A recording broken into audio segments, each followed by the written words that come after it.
Hello and welcome to the Kentucky Today podcast. I'm Lawrence Smith, the editor of Kentucky Today, alongside our managing editor, Mark Maynard, and content editor, Chip Hutcheson. Well, today we're going to talk about the indictment and arrest of former CNN anchor Don Lemon for his alleged role in the anti-ICE protest inside City's Church in Minneapolis, St. Paul, Minnesota on January 18th. Was Lemon acting as a journalist or an activist? That's a big question in the country right now. Everybody's asking that question. And between us, the three of us, there's lots of journalism experience here. So we're going to tackle that question in our program today.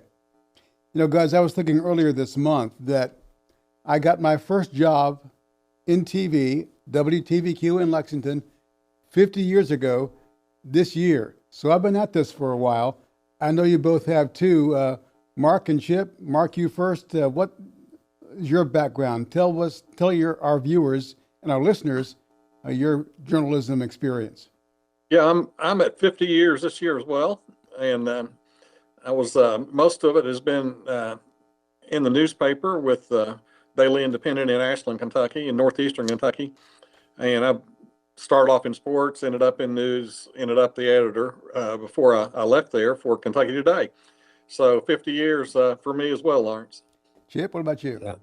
Well, I'm the old timer in the group, so I'm up at probably looks like it 56 years after my college days. Of course, I worked for my parents, wrote some sports in high school, and then worked for the Kentucky Colonel at UK, but then was sports editor for the Hopkinsville daily newspaper for 6 years, was publisher of the Princeton newspaper for 41 years, and then been working at Kentucky Today, Western Recorder and Kentucky Today for the last almost 7 years. Bottom line, we all know a bit about journalism, so we can talk about this from experience. Before we start a discussion, though, let's do some background. Just over 2 weeks ago, a large group of protesters essentially invaded City's Church in St. Paul, Minnesota. That's an SBC church plant, one of our sister churches. The protesters apparently chose that church because one of the elders works for ICE, Immigrations and Customs Enforcement. It began with protesters who were seated inside the church, standing up and beginning to chant and yell anti-ICE slogans. It was followed by others, including Don Lemon, and a cameraman joining them inside, stopping the service, and according to reports, threatening those in attendance. Well, last Thursday, Lemon and 8 others were indicted by a federal grand jury. In the indictment summary, the indictment says this: after the service commenced, a group of approximately 20 to 40 agitators, including all the defendants named in this indictment, entered the church in a coordinated takeover-style attack and engaged in acts of oppression, intimidation, threats, interference, and physical obstruction alleged herein. It goes on to say, as a result of the defendants' conduct, the pastor and the congregation were forced to terminate the church's worship service. Congregants fled the church building out of fear for their safety. Other congregants took steps to implement an emergency plan, and young children were left to wonder, as one child put it, if their parents were going to die. The defendants each faced 2 counts: conspiracy against the right of religious freedom at a place of worship, and number 2, injure, intimidate, and interfere with the exercise of religious freedom at a place of worship. That's what's commonly known as the FACE Act, the Freedom of Access to Clinic Entrances Act. Ironically, it was passed to protect abortion clinics, but it also applies to places of worship.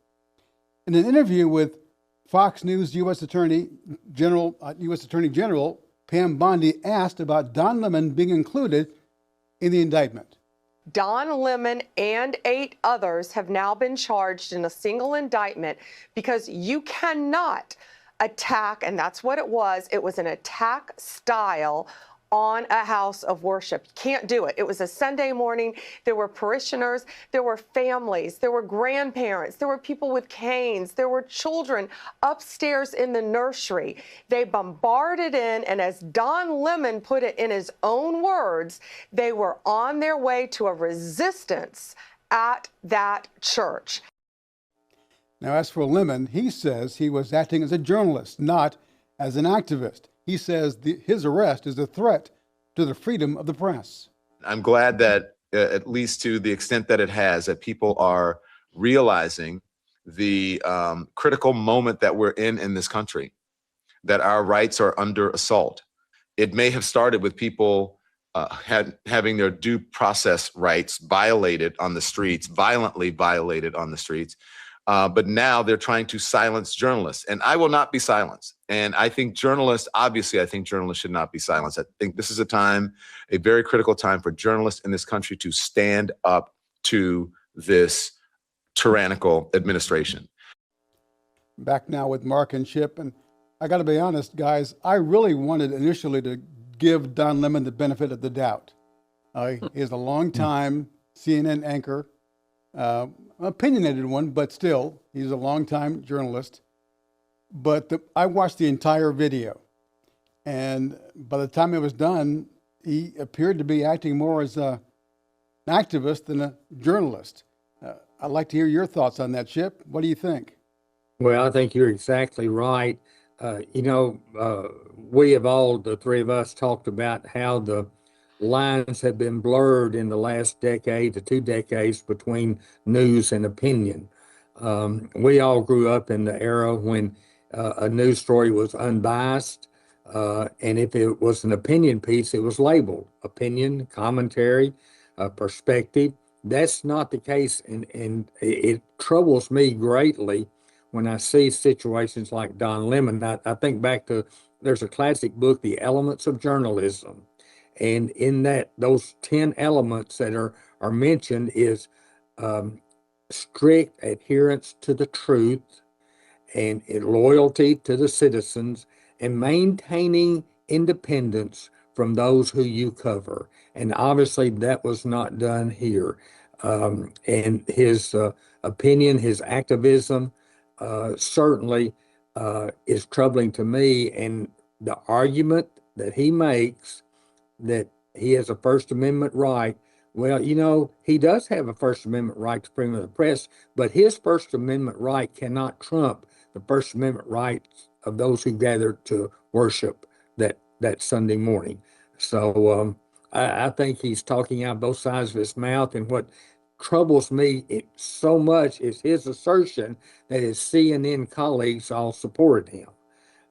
That's not what a respected journalist, a credible journalist does. You don't support somebody who I think betrayed your profession and your calling as a journalist. Mark?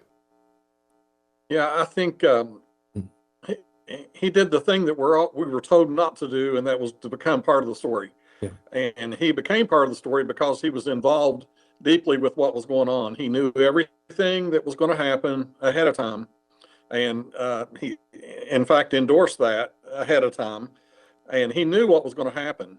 And he went in with the mob, and he was part of the mob. I mean, let's just face it. I mean, the videos are very telling on that. And, to call himself a journalist, at least on this day, he wasn't. I'm not saying he isn't a journalist or wasn't a journalist at one time, but with how he acted in this was not journalism at all. And we saw him getting in the face of the pastor, and just that was just a terrible conversation he had with him. In fact, he was asked to leave. And I tell you that they're probably fortunate. We're all fortunate that there wasn't a bigger incident there. If that church had been a little more security aware, which is something we talked about, on this podcast a couple of weeks ago, or maybe last week. It could have been really bad, because they came in looking for a fight, and you come in looking for a fight in a lot of churches, you're going to get one, and you're going to get one that's well planned out. But I think his assertion is, is ridiculous. And, the bottom line was that we're not even talking about that as far as the charges. I mean, the charge was obstruction and, causing a problem in that service. It had nothing to do with him being a journalist or not. And if you're a journalist, you still can't do that. Well, many. I'm not against protesting, at all. I think, that's a right we have. They could have stood on the sidewalk outside that church and protested peacefully, but they didn't choose to do that. Yeah, I want to get into that in a second. But many in the mainstream media are defending Don Lemon. In fact, he got a standing ovation at the Grammy Awards this past weekend.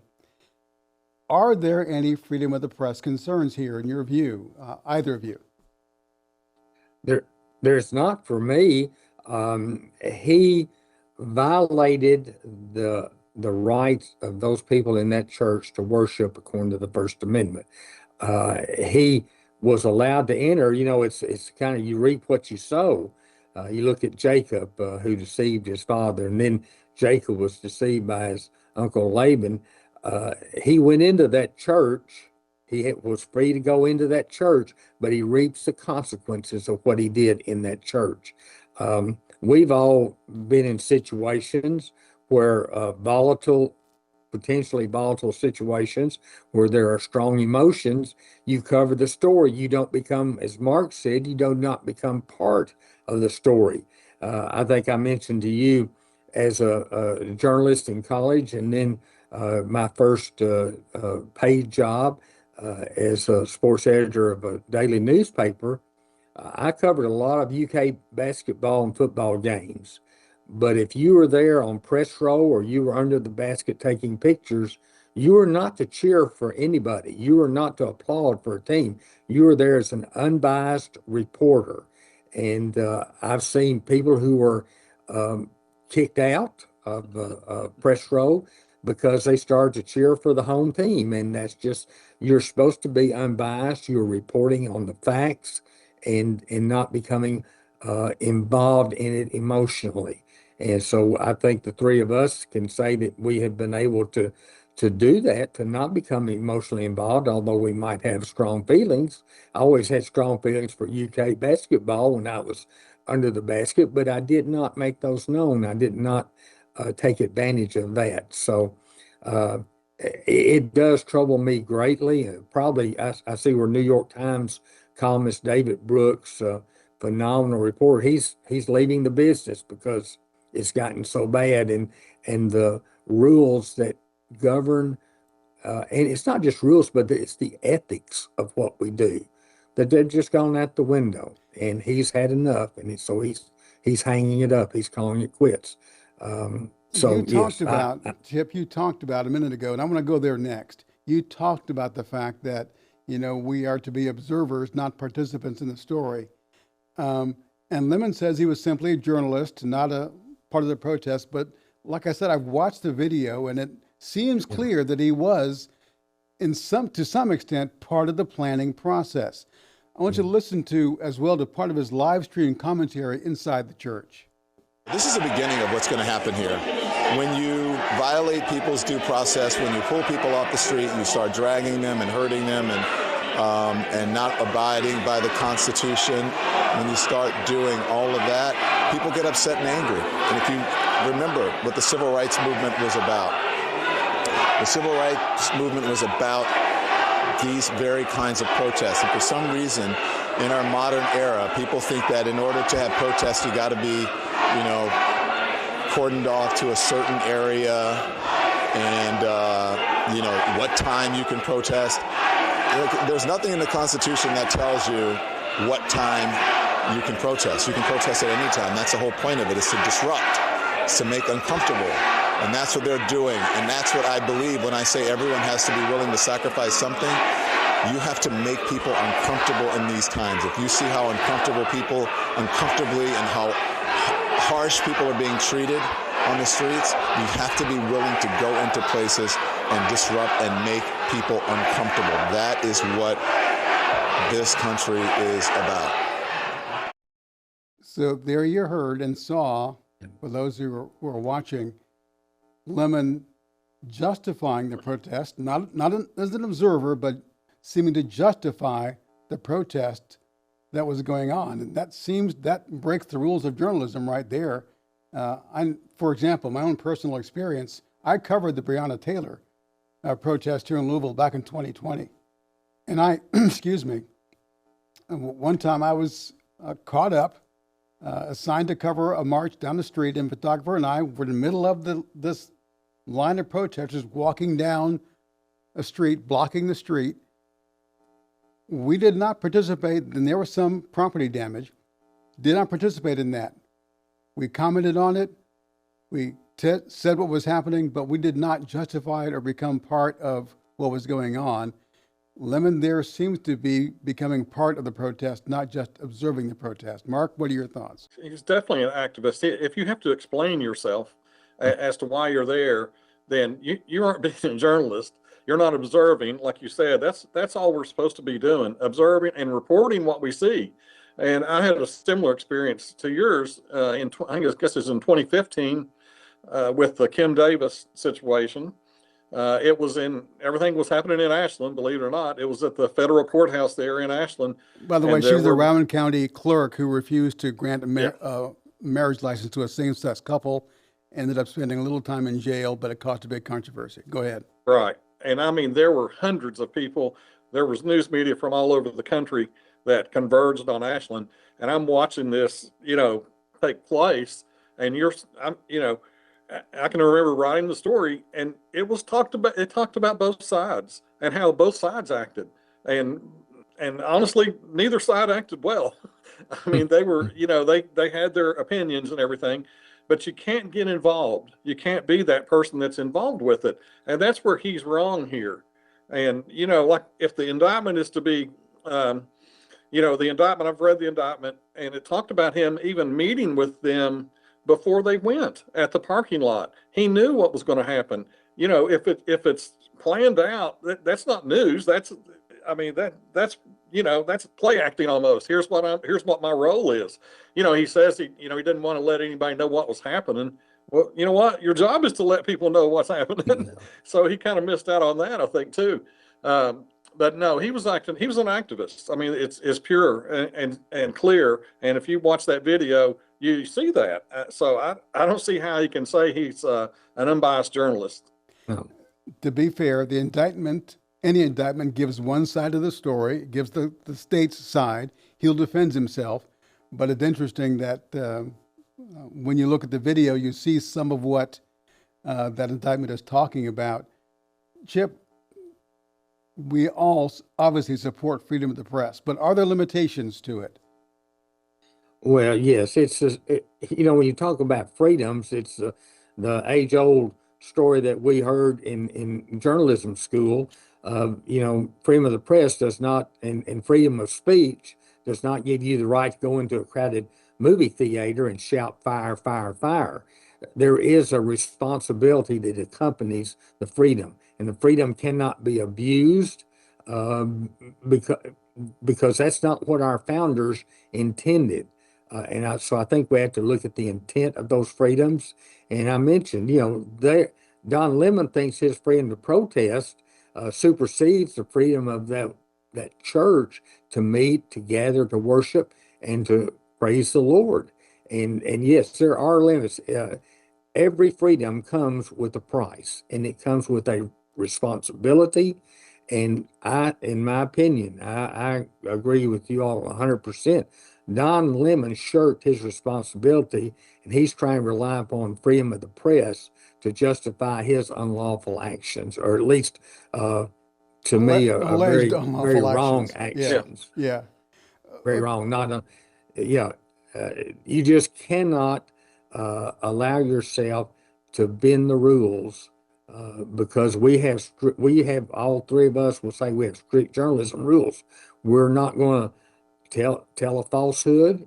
If something we write comes out to be incorrect, we are quick to correct it, to acknowledge it was a mistake, it was an error, and that's what Don Lemon should do. Well, Lemon also got in the face of the pastor of the church, Jonathan Parnell. Watch this clip. our church had gathered for worship, which we do every Sunday, and we were interrupted by this group of protesters. Yeah. We asked them to leave, and they obviously have not left. So. What do you think of this? I mean, this is unacceptable. It's shameful. It's shameful to interrupt a public gathering of Christians in worship. So, but there were folks who will say, I have to take care of my flock. okay, and my but listen, family. we live there's a constitution in the First Amendment to freedom of speech and freedom to assemble and protest.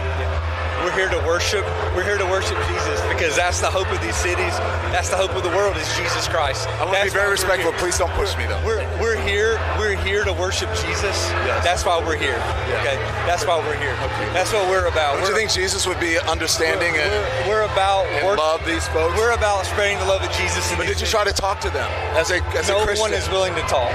Okay. I have to take care of my church and my family, so I asked that you actually would also leave this building. You don't want us to. I hope you caught the end there where the pastor told Lemon to leave the building.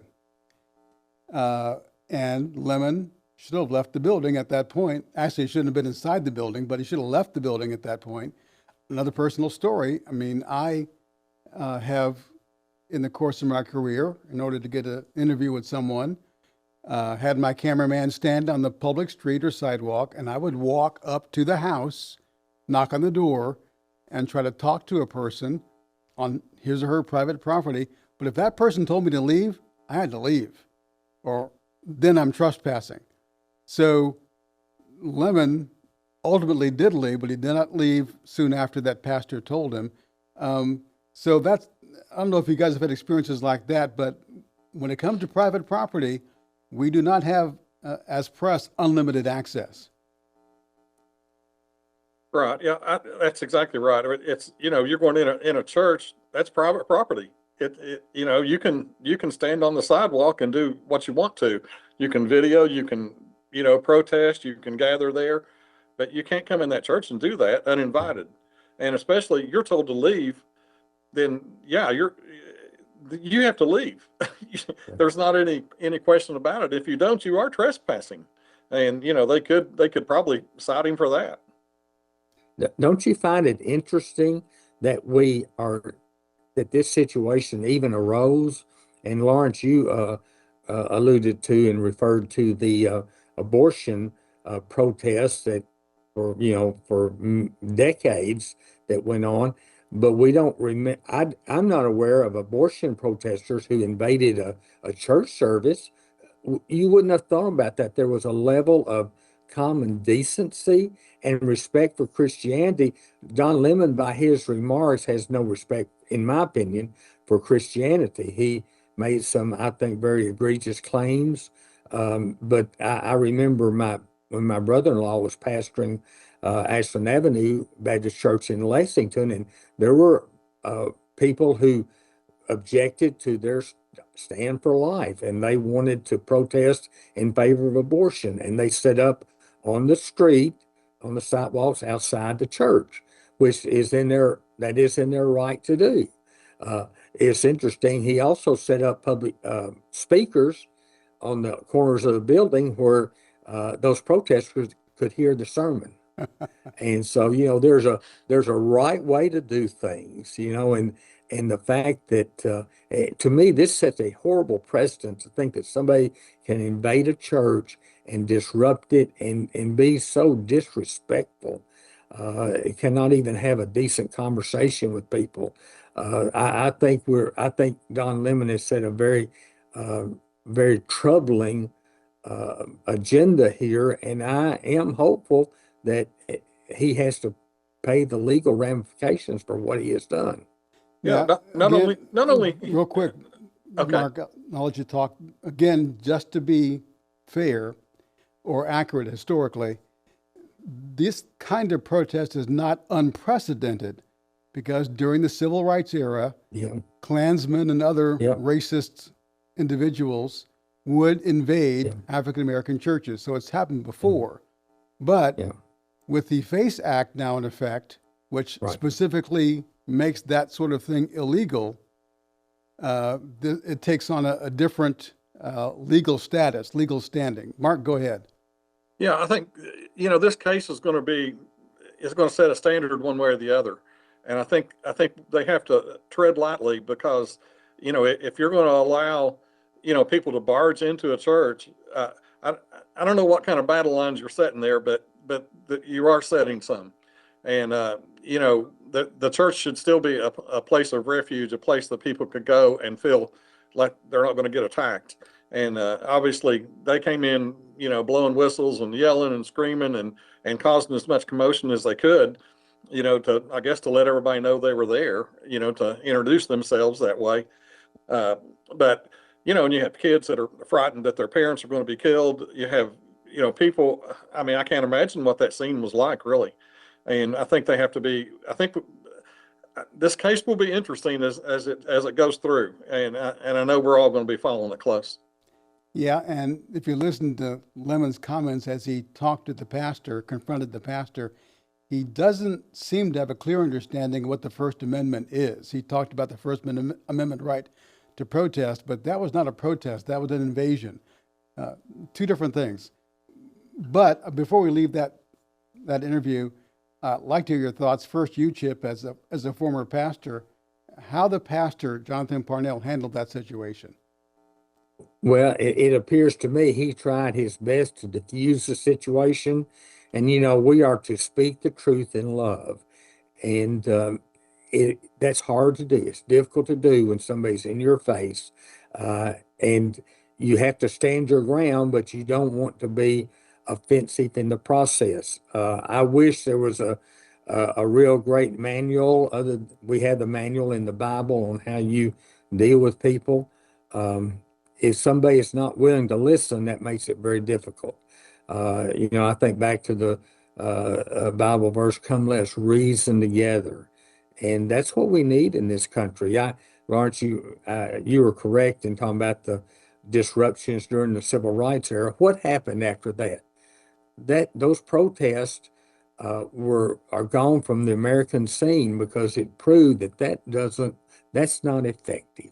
That doesn't help people. And those who did those terrible protests during that era, they are the scourge of history for how they acted. And I think this might very well go down in the same light. But as far as being in a church, it'd be interesting to see what happens in that church in the next few weeks. And how the pastor leads that church, because we are a people of forgiveness. We are a people who, though, stand strong for our right to tell people about the Lord and their vital need of a Savior, to trust in Jesus as Savior. I go back to what Mark said. There's some churches that have enough security that could have been a very tragic scene. So I just think you try to, as much as you can, if you're a pastor, if you're a member of that church, you try to speak the truth in love. You are not offensive, but you try to reason with people as much as you can. A lot of times, if you just listen to the other side, and I wish Don Lemon had listened to the other side, because just to target a church because a member, an elder there, is employed by ICE, none of this would have come to the forefront if there not been the events of recent weeks there. But they use that, I think, as a justification to cause an uproar in that church. And it was, to me, in my opinion, a blatant disregard to Christianity, and just a terrible, from Don Lemon's standpoint, a terrible reflection on what he claims to be, and that is a journalist. Mark, closing thoughts from you. Yeah, I completely agree with that. I thought that pastor handled things tremendously well, really. He said all the right things, and at the end, he tells him to leave. And, he doesn't get physical. He doesn't try to force anything. He tells him all about it. He talks about he's trying to lead his flock. I mean, he said all the right things, and, good for him. And I agree. I think this could be, a flashpoint for sure. In what happens in the future. And I think, I've seen some things on Facebook, different pastors and saying they better not come into our church, like that. And, I'm not sure that's the right attitude either, really. you know, we don't want to be aiming our guns as, you know, people are coming in, but, you know, it was an invasion. You can say what you want. And if you've seen it on video, and a lot of people have, you know what it's all about. Yeah. I think, you know, Don Lemon is trying to hide behind the journalism shield for what he did, is what it amounts to. And, you know, he was part of it, and he obstructed. He did all those things that they're accusing him of, in my opinion. We'll see how the courts play it out, though. Yeah, it'll be interesting to see what happens when and if this comes to trial. There has been, as Chip and Mark mentioned, a blurring of the lines between journalism and opinion, and that may be what is on trial should Don Lemon go to court. Well, thanks for watching and listening. It's been an interesting conversation. Tell others about it. Tell others about Kentucky Today podcast and KentuckyToday.com. And for more on the Kentucky Baptist Convention and the cooperative program that makes this program possible, go to kybaptist.org. Lord willing, we'll see you next time on the Kentucky Today podcast.